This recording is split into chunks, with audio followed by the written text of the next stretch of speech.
So last night I had a really cool conversation with my friend Jim.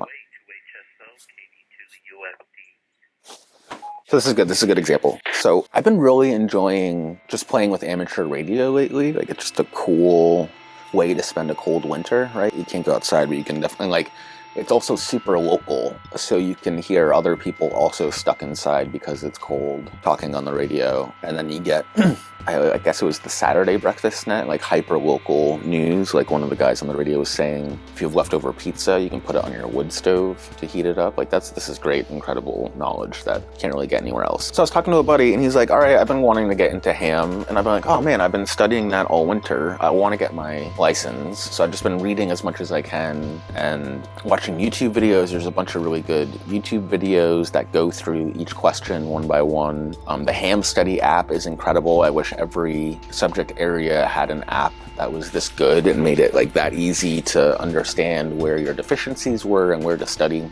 It's like a pretty easy hobby to get into. The licensing part is a little bit scary, but you can just buy a radio and start listening right away. And there's nothing, that's what I've been doing all winter long. You can look up your local repeaters. I was stoked to find the Mount Beacon repeater, the N2 FCZ repeater, which I'm tuned into right now, 146.97. I love Beacon. I lived in Beacon for a while. I want to move back, and so it feels kind of cool to be able to listen to a repeater that gets people from all up and down the Hudson River and the Hudson Valley, from Poughkeepsie to Florida, New York, Warwick. I've heard Pine Bush. There's people all over, so it's really interesting and cool to hear this hidden network that's just on the airwaves that exists at all times. And yeah, after reading the reports from North Carolina, or even the fires in Los Angeles, or even local to here, there was fires at Greenwood Lake, right? Having ways to communicate that aren't dependent on cell phone towers is really good. I have a bunch of radios, GMRS radios, that I've pre-programmed, ready to give away to friends, right? I just have a bunch. So, and then I'll just be hanging out, listening to the repeater. And then you get to just stuff's going on every once in a while. I have a couple little local emergency frequencies. Obviously I don't transmit on those. Some GMRS frequencies, a couple of local repeaters. Everyone should just it takes a weekend to put together a list and program your radios. And it's a cool, dorky hobby, but talking on the radio is kind of fun anyway. I play a bunch of video games where we talk on the radio for fun. So to me, it feels kind of natural to do it. It's so cold out here, I can see it losing battery.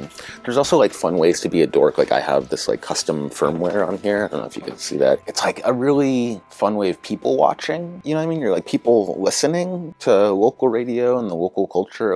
It was snowing the other night and I listened to this dude and it sounded like it was maybe his brother or a family member was hey man, I'm going over the mountain now. I'll let you know when I'm down. And it was oh, I'm behind a snowplow now. Or we're rescuing people out of the ditch. Right, so I'm sitting here at home, watching the snow come down and listening to that's the super hyper local news. I guess maybe it's because I miss Twitter so much that I'm going to ham radio.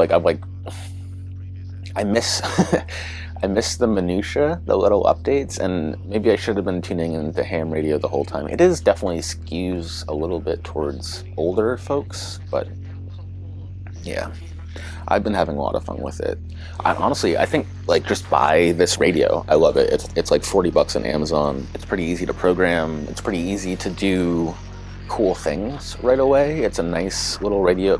Mine came with, I think, 3 different antennas that do different bands. USB-C programming and charging is crucial, right? If it's not charged, then it's not worth anything. And the Baofangs have that stupid fucking cradle charger where I guess it's fine in an emergency, but unless you're really care about your radio, you're not going to keep that thing charged, it's going to sit in its cradle or whatever it is. I've also been playing with the Flipper Zero and Hack RF, and there's all these adjacent radio frequency things you can, FPV drones, you're controlling them and receiving the video over analog radio. So it's all interconnected and related. Man, it is getting cold out here. I might need to make another coffee.